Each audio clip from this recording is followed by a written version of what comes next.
A growing number of middle school athletes are tapping into the red shirt trend in delaying their start to high school. Our senior national correspondent, William Lajeunesse, is live from our West Coast newsroom. We're all interested to hear this. William? So, Sandra, did your parents ever say, you better get your grades up, little lady, or you're going to repeat 8th grade? Well, now some 13-year-olds are doing it by choice, hoping to get into a better school, a bigger scholarship, or more NIL money. I play baseball because I love the game, but it's cool to know that if I do what I love, I'll get a little bit of money out of it.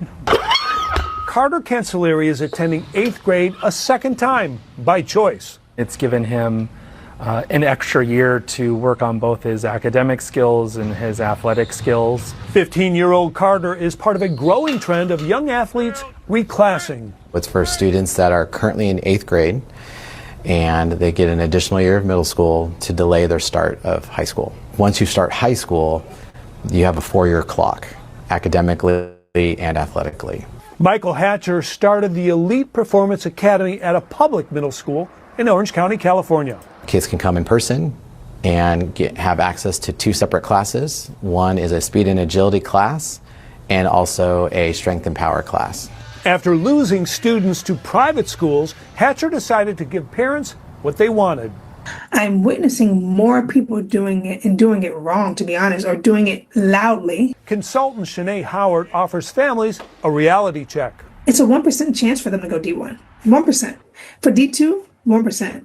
Of 8 million high school students in sports, only 7% will play in college. So far, 10 students signed up for Hatcher's Performance Academy. But across town, enrollment at this private sports program is booming. It's not cheap.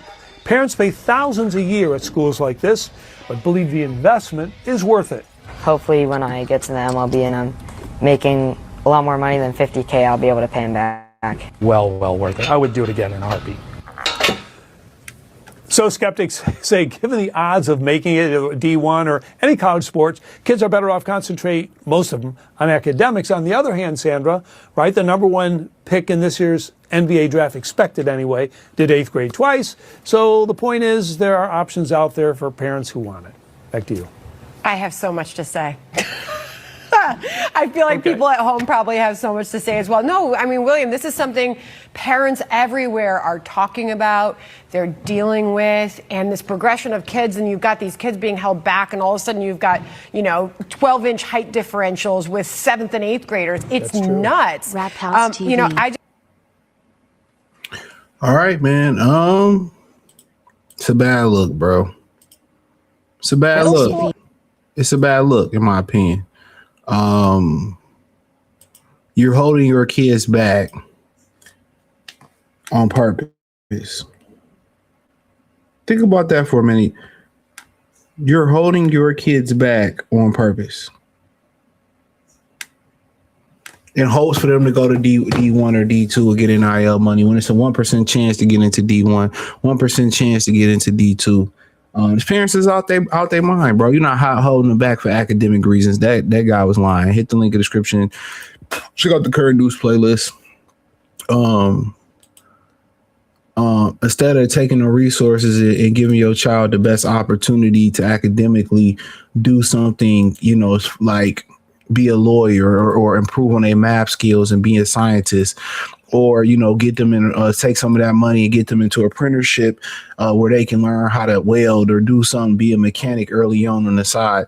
You're doing some impossible stuff. If your kid is good, he good. Y'all put the work in, you put the work in, you get the personal trainer, y'all lift the weights, y'all follow the nutrition program, you get the coach to help you hit the coach to get you to throw, get you to shoot, you get the proper people. And, then again, your kid still may not make it. So holding your kid back so he can be bigger, strong, it doesn't matter. When you get to the next level, it's the next level. It doesn't matter. And Asia the bastard doing it, like I said before, that sets a bad precedent for what, bro? You're going to be that guy regardless. You're going to be that man regardless, bro. I don't understand it. Holding your kids back on purpose. If your kid is good enough, DeBasta a year behind, a year ahead, he was still going to be him. I grew up in an era where reclassifying was having your middle schoolers play with the high schoolers, having your elementary schoolers kind of practice with the high schoolers. That was our reclassification. The truly gifted younger people play with the older people. It was never, oh, we're going to hold the older kids back so he could dominate the younger kids. This country is just, it's doomed, bro. This country is doomed. This country is absolutely doomed. It's doomed. It is doomed. Now y'all holding y'all children back to have a competitive advantage over younger kids. Once you get there, it don't matter. If you're 25 and good enough, or if you're 19 and good enough, it doesn't matter. You have to be good enough. And a lot of it's just preparing. It's you preparing as a student. It's just like the parents that prepare their children and put all their resources into the children to be academic scholars. You know, they don't hold them back. So they make sure they stay 2-3 chapters ahead. We in the 6th grade. I'm gonna make sure you on 8th grade math. You know what I'm saying? I'm gonna make sure you on 9th grade math. You feel what I'm saying? That's what type of time they be on.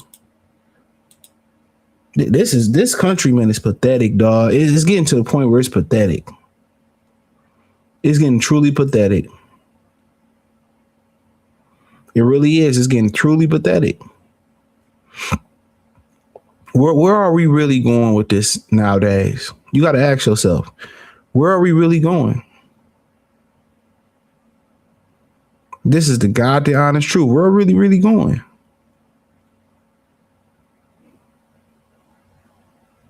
Where are we really going?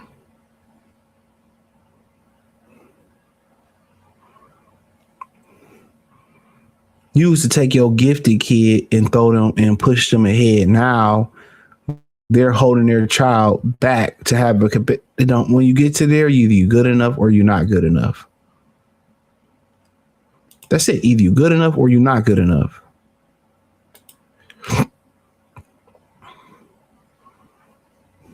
But you know, here we are. Here we are. I'm at a loss for words, man. I'm at a loss for words. Thumbs up the video, share the video, subscribe to the channel, check out the current news playlist. Thumbs up the video, share the video, subscribe to the channel. Appreciate the love, support, peace.